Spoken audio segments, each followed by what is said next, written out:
और एक बड़ी खबर आपको राजधानी दिल्ली से बता दें, जहां पर टीएमसी नेताओं का प्रदर्शन लगातार जारी है। टीएमसी के कई नेता मंदिर मार्ग थाने के बाहर धरने पर बैठे हुए हैं। उनका कहना है कि वो अपना प्रदर्शन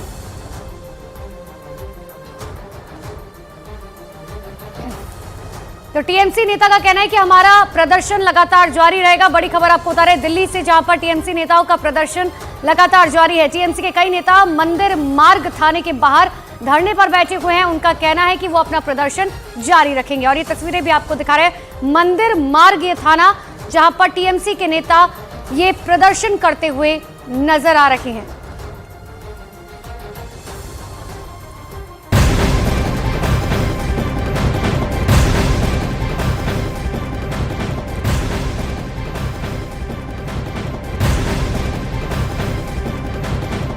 तो टीएमसी का प्रदर्शन लगातार जारी है। इससे पहले कल की बात करें तो दिल्ली में चुनाव आयोग के दफ्तर के सामने टीएमसी नेताओं ने प्रदर्शन किया था।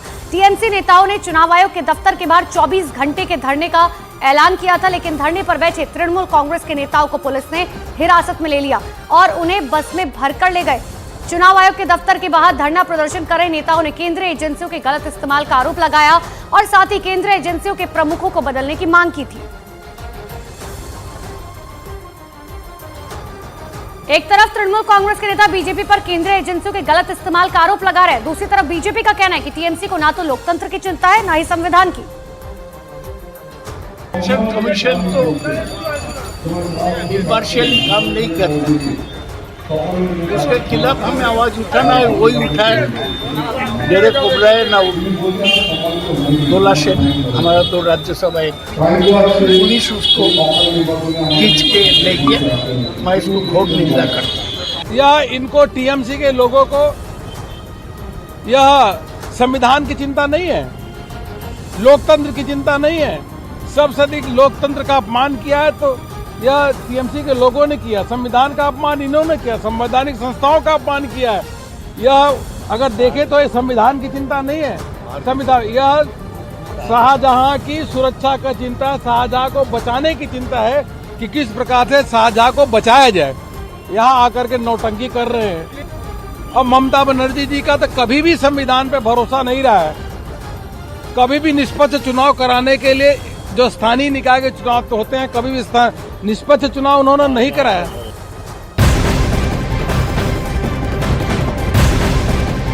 वहीं दिल्ली में जिस तरह से टीएमसी सांसदों को हिरासत में लिया गया, उस मुद्दे पर कोलकाता में टीएमसी प्रतिनिधिमंडल ने राज्यपाल सीवी आनंद बोस से मुलाकात की और उन्हें दिल्ली में हुए पूरे घटनाक्रम की जानकारी दी। इस मामले में राज्यपाल के हस्तक्षेप की मांग भी की गई। What happened in broad daylight in Delhi is extremely painful and unfortunate. The way democracy has been muzzled, killed in broad daylight is for everyone to see. This is BJP's new India.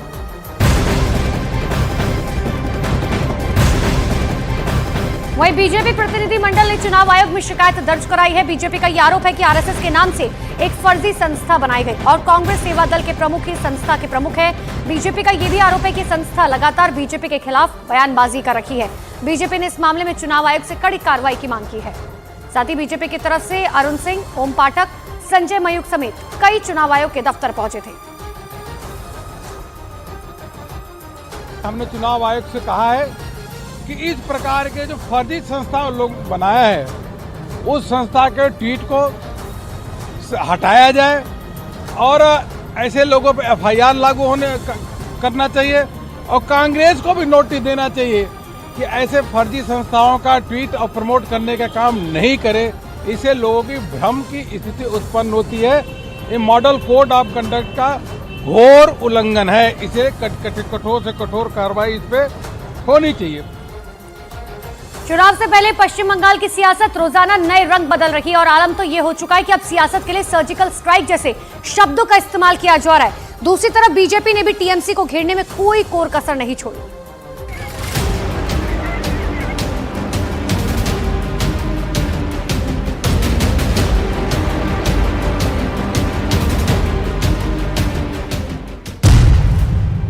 Voting से पहले बंगाल में सियासी surgical strike.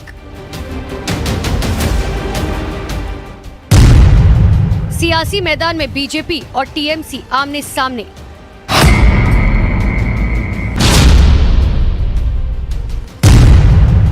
ED, NIA और CBI Bengal का सियासी पारा high.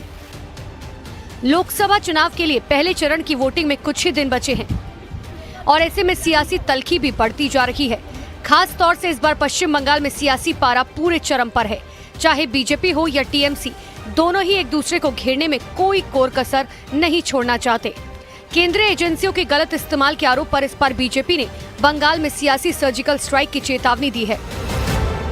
এখন দরকার হবে চোরেদের বাড়িতে ইডি সিবিআই যাবে, এনআইএ যাবে। যারা রাষ্ট্রদ্রোহী, যারা দেশে বম বন্দুক নিয়ে কারখানা করছে, বম ফাটাচ্ছে, মানুষকে মারছে, বিদেশের সঙ্গে হাত মিলিয়েছে, তাদেরকে মাটির তলা থেকে বার করবে এই আমাদের কেন্দ্র সরকার। কেউ বাঁচবে না। যদি পুলওয়ামা হতে পারে, বালাকোট হতে পারে, এখানেও সেরকম তার চেয়েও বড় সার্জিক্যাল স্ট্রাইক হতে পারে। যাদেরকে উনি পুষেছেন, বানিয়েছেন, এইসব ডাকাতদেরকে এক একটা বার করে তাদেরকে।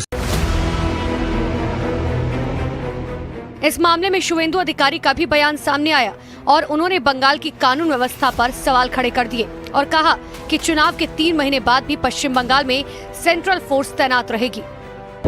यहाँ एमसीसी हटने के बाद भी 3 महीने तक सेंट्रल पैरामिलिट्री फोर्स को रहना चाहिए टू प्रिवेंट द गुंडा patronise by the TMC and save the common people and voters for the greater interest of the constitution and democracy.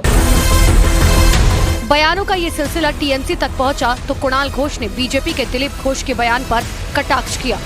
Dilip Ghosh যেটা সার্জিক্যাল স্ট্রাইক হবেন বলেছেন, সেটা যেভাবে সুকান্ত বাবুরা সার্জিক্যাল স্ট্রাইক করে ওকে মেদিনীপুর থেকে উচ্ছেদ করেছেন, উনি সেটা বোঝাতে চেয়েছেন। বিজেপির মধ্যে সার্জিক্যাল স্ট্রাইক, ঘুমেও স্বপ্ন দেখছে সার্জিক্যাল স্ট্রাইক, বাক্স ব্যান্ডরা নিয়ে মেদিনীপুর ছাড়ছে। बंगाल के सियासी जंग में बीजेपी और टीएमसी आमने सामने है। बीजेपी की कोशिश किसी भी तरह से बंगाल के किले में सेंध लगाने की है तो टीएमसी भी बीजेपी को हराने के लिए हर दांव पेच आजमा रही है।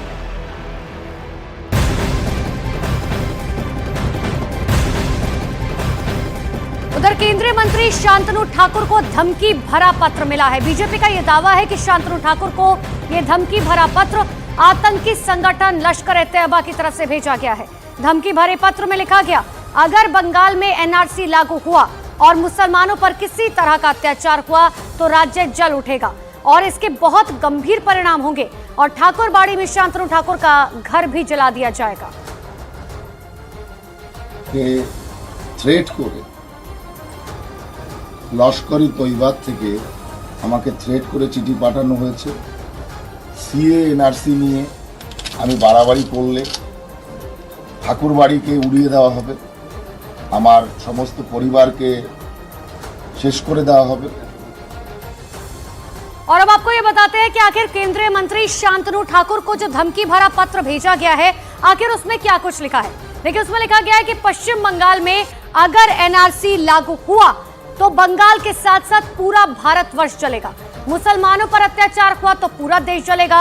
ठाकुरबाड़ी में शांतनु ठाकुर का घर जलाने की धमकी भी इस लेटर में दी गई है।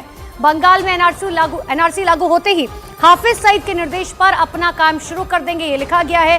साथ ही धमकी भरा ये पत्र उत्तर 24 परगना के हादेपुर गांव से भेजा गया।